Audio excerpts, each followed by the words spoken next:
that there is a chance they could be locking in EXP laners, but I feel like that gives off too much. So mid laner is most likely. And here we go. There we go. Farsa already locked in the artillery mage to make sure that Valentina, you want to steal my ult? I'm going to punish you for it. Not really popular here, Farsa in M4, but sometimes picked up. And there you go. The ban towards Yuzong, a very critical ban. They're realizing that Farsa is very vulnerable if the Yuzong is on the opposing side. But Echo responds with a rather quick ban as well. And that Harith. Now, what do you think about Harith, Gideon? So far, I think Harith is actually not that bad. Again, if you want to play a little bit more passively in the lane, you absolutely can do so. His 1v1 potential is so very good, especially when he gets his first item. It really depends on the situation, because some matches are a lot harder than others, but with your range and the way that you time your spells, you can really manipulate the waves in your favor to maintain the advantage and slowly overcome the odds when your opponents hit their own 2-item power spike, for an example. I agree, but the one thing that I noticed about Harith is that he's very susceptible to CC. So that was really utilized in the previous match that we saw. But coming back into the drafts here, we do see an Akai being banned out from the side of RSG, as well as the Claude ban from Echo. So far, Baby Cakes, he has used the Claude. They're starting to limit Baby Cakes' options right now. And with the current lineup that he has, right, Fredrin, Lolita, Farsa, against the carry, the Valentina, and the Cho, what is the correct gold laner to you?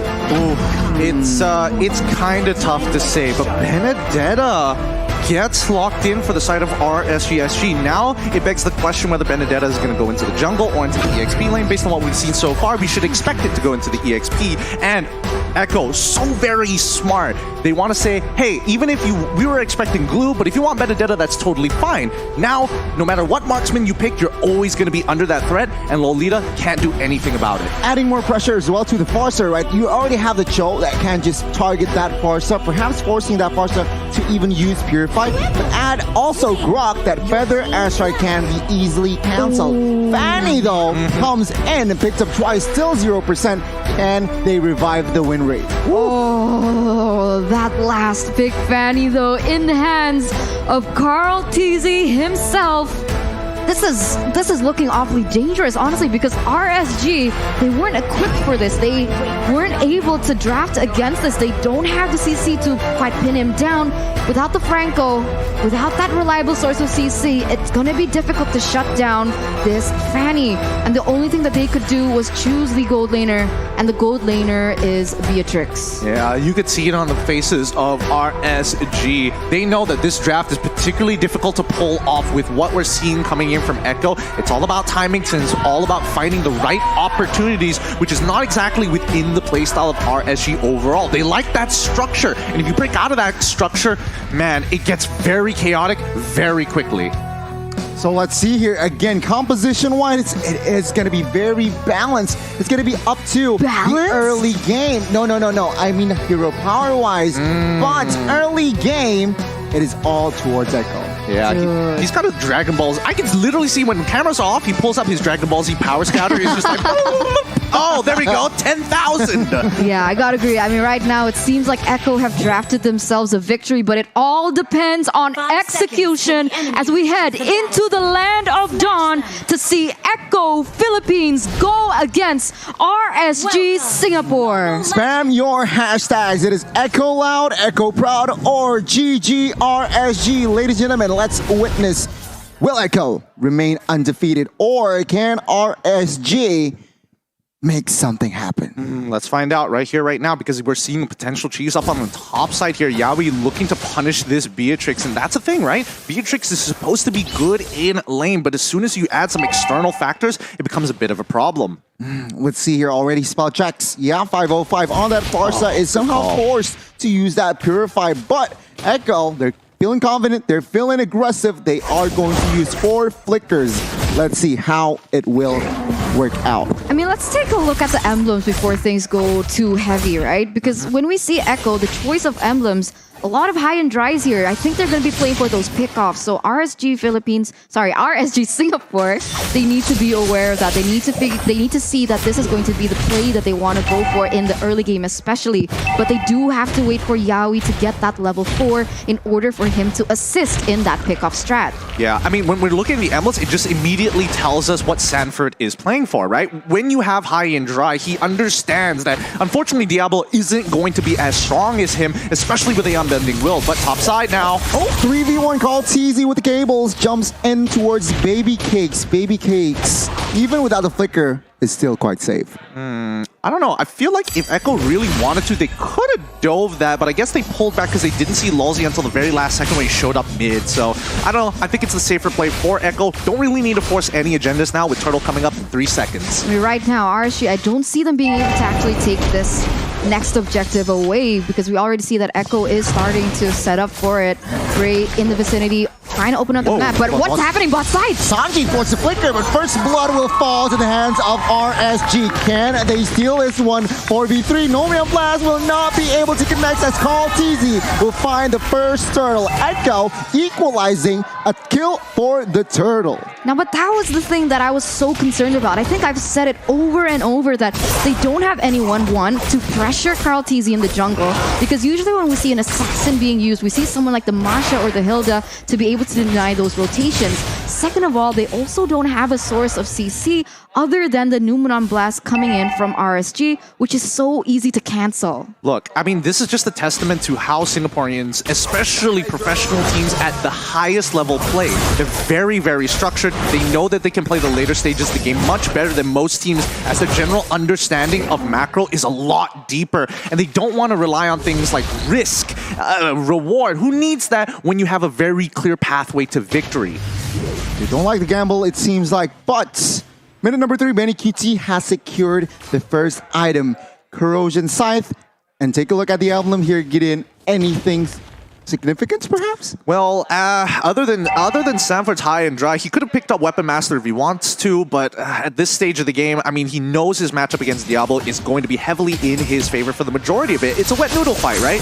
Cutthroat on towards 505, and he goes down immediately. Echo, with the early game potential that they have, seems like now they are controlling the tempo. Yeah, they already have that benefit. Oh my god, Yawi goes in! Jack Kundo flicker connects, and we can see here an all-out brawl. Call TZ jumps in with the cable. Sanji picking up a kill. RSG retreating right now. Lulzy might be next here. No commitment just yet. Echo with the intelligent engage and disengage. That must be so frustrating, right? Because RSG, they're betting on the Numenon Blast, whereas Echo, they have Yawi to work around to initiate, but they also have that beautiful follow-up coming in from Sanji, but Diablo, he's gonna be taken down. Goodbye, Diablo. And that's why you take high and dry. No, we were literally on this. We were going to say the exact same thing. I was hoping you were going to commit to that, right? The high and dry makes all the difference here. If you had Weapon Master, it probably wouldn't have the same effect. Second neutral objective will be secured comfortably by the hands of Echo. Again, RSG, they are behind on rotation, so they need to find something to equalize. Okay, so pickoffs for Echo right now. The neutral objectives so far have also been dominated by Echo. RSG, when will it be the time for them to turn online and find that power spike that perhaps they haven't found yet here in the 5th minute? Well, all of it is dependent on both 505 and Baby Cakes, who are supposed to be the ones who can actually pull them towards the later stages of the game. But let's see, because Lulzy has a lot of work to do. He can only be in so many places at once. Yeah, you can see your top side already. 3v4, perhaps potentially 5v5. Call TZ jumps in. Cutthroat connects, but no, not enough damage just yet. RSG pulls back. I see the fact that Baby Cakes has been pressured quite a lot, but he's not that far behind in terms of that level gap. So it's very interesting to see what the items say, but Oh, he lands it! Oh my god, the stun, everything goes down. Call TZ, RSG. Top. Find the equalizer, in particular the top side. Flicker pops. My goodness, Baby Cakes with the 1 HP retreat. And we can see here already the bolt roamer is just punching bags. But okay, let's see. Conceal on towards the purple buff. Ray trying to steal that orange buff. Wave Dragon connects. Not enough damage. As Call Teasy with the retribution. But Call Teasy takes down Lolzy. Finds the double. No, Benny QT will pick up the kill. So again, Echo with the control of their jungler. That's really unfortunate for RSG. They had a really good idea. They knew that the purple buff was going to come up. They wanted to get a punish specifically onto Carl Teasy, but unfortunately, Echo had the foresight to understand that RSG wants to go for the punish, so instead they go for the counter engage, and the G Kundo specifically on Lolzy to deny it. Beautifully done. Kundo Flicker connects on towards Baby Case here, top side. They are looking for the collapse, but it seems like RSG is on time to defend. Lolzy trying to open them up the map. Oh, we have Dragon Benny QT with the shurikens, jumps in, and Carl Teasy to clean it off. Turtle now open 5v4 RSG. Is this the right move? Yeah, I feel like they should just let this go. Third turtle, Carl Teasy looks to secure this. Let's see. But remember, it's Echo not having those really important utilities in their ultimates. But here we go. Another engage coming from Yaoi. Well, what's Baby Cakes? Baby Cakes got the turtle. He stole it on the nose of Carl Teasy. What is going on as RSG finds the equalization? And the turtle get in. Yeah, that's just unfortunate. I was shocked for a second. I couldn't believe that Baby Cakes actually got that, but that's great for RSG. Just look at this lead that Echo has, right? They want to be at least 5K by this point. Wave of Dragon, 3v1 Diablo caught off guard there. And it seems like Echo will find the first tier turret bot side. And now RSG, they are looking for an equalization, but what can they do? Well, you can expect that, Carl Teasy is going to look to make the aggressive play, but overall, RSG, if they have to sacrifice objectives, so be it. They still need to scale. That is their objective, right? Because Farsa is going to make Benny QT's life so very difficult, and the second question is whether or not Lolzy can actually handle Sanford, and on paper, it should be a no as long as there's a wall. My goodness, just the kill pressure that Carl Teasy brings to the table. Baby Cake still surviving that one. Let's take a look at the mid side. Ray, 505, looking for a setup. Wait, but River, no comment. Oh my god, River top side. Lolzy gets caught with the Wave of Dragon, and 4-member is technically on him. There you go. Down goes Lolzy. I mean, you mentioned something about RSG and like the Singapore region in general of how that, oh my god, but wait a minute! Bye-bye, Carl Teasy. Bye-bye, Baby Cakes. Now, Bray trying to find look something, trying to go for the clear as Echo will not be able to seize that mid side as, Diablo finds compensation top side. Now, right now, we can see that RSG, they're starting to figure out Echo, right? Echo, they like to go in for those pickups, but with a lot of members, they're using a lot of manpower, and therefore Diablo has started to be able to use that to their advantage by starting that split push. And if this goes on over and over, it could be RSG still staying relevant in the game, Gideon. For sure. I mean, that's the idea. Both EXP laners are looking to gain pressure into the side lanes to kind of pull them apart for these neutral objectives. It's difficult, but now the kick comes through. Oh my god, Bray gets deleted. Whoa. Numen Blast connects onto his one here. No follow-up damage just yet. Sanji trying to find something. Benny QT in the backside finds the Farsa. Benny QT will get the shutdown though. And now it is going to be a 3v3. Sanji Flicker as a defense. Baby Cakes in a tough situation. Oh, that Kundo is big. Baby Cakes though finds a double as Sanford will find a trade. At the end of the day, it's going to be 4v2. But my goodness, the Fanny out of nowhere finds the kill. Oh my god, a 4-for-2 trade, and let's make it more? Okay, he didn't want to commit onto that. He didn't want to make that mistake, but even then, Echo still with a huge trade on the board. It was so very close. Baby Cakes was trying to pull it by himself. He's like, all right, boys, get onto the backpack. We're going to try and take out as many of these boys as possible. Yaoi played it well. He was delaying his G Kundo on purpose, knowing that the tactical roll coming in from Beatrix was going to come off of cooldown really soon, just to ensure the kill was going to get through. Cartesi, however, have to keep in mind, he's very dependent on this purple buff. So if RSG finds the opening to deny it from him, these neutral objectives will become a lot easier to contest. And right now, they are going to start setting up for this next Lord. But look at this, RSG already on the way. Let's see who is going to be able to take it, as Echo seems to have the better setup for now. They're trying to bait out information with the whereabouts of RSG members.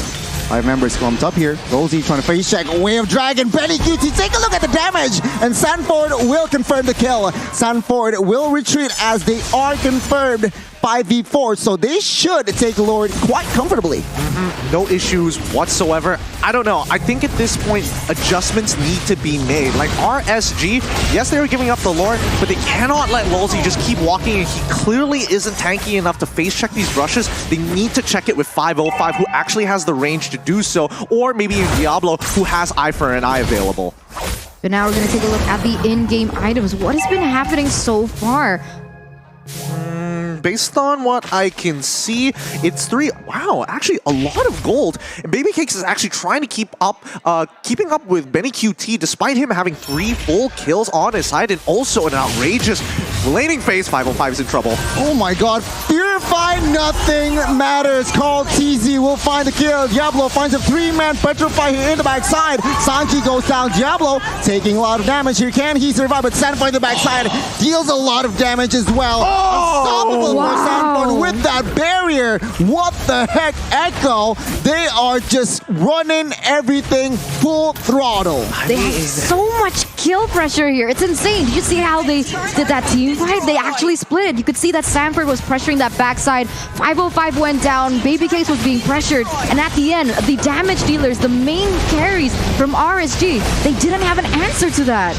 They don't have it just yet, but it takes time to get their Echo. Now with a solid 5k lead, they're going to lose their inhibitor down on bot side. This is the position that Echo has been looking for a long time. The end is nigh. When we see that 95-second clock reach 0, this Lord is going to be so very important for Echo to try and close out this game. If not, RSG will delay it for another full 5 minutes. 5,000 gold lead here for Echo, and you can see the player's gold that you're right, Baby Cakes, he hasn't fallen too far, so they still do have potential coming in from him, but that depends on how RSG is going to be able to protect him, right? Because so far, Baby Cakes has been pressured so much, and you're right, Lolzy, he hasn't been able to protect too much because he isn't as tanky, he's not as sustainable as someone like, let's say, Sanford or even Yaoi in this situation. I think what's the most, like, if you were in SG's position, right? It's not like you're making bad decisions, and especially in that last fight, I think that was the best example.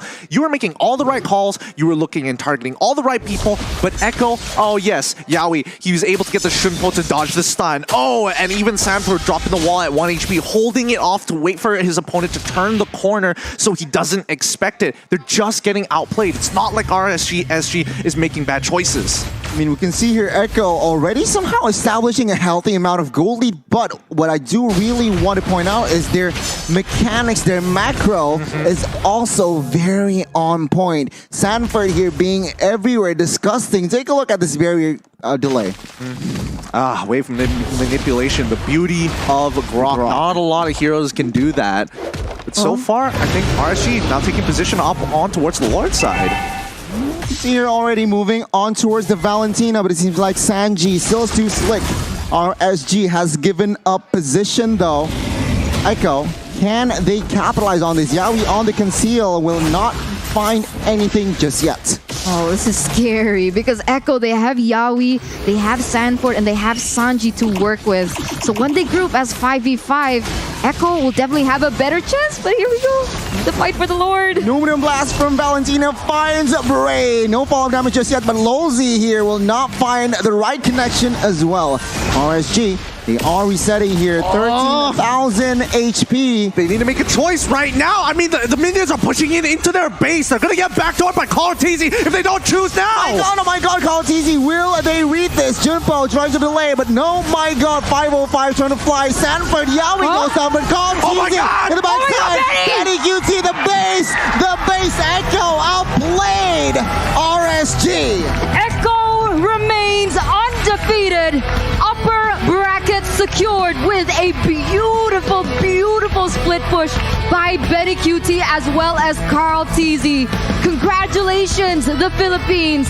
Very unfortunate for RSG in that moment, but my god, Gideon, how did you see that? Anger, nightmare. That's exactly what this is. You don't want to see that happen, and they were purposefully delaying this Lord for that to happen.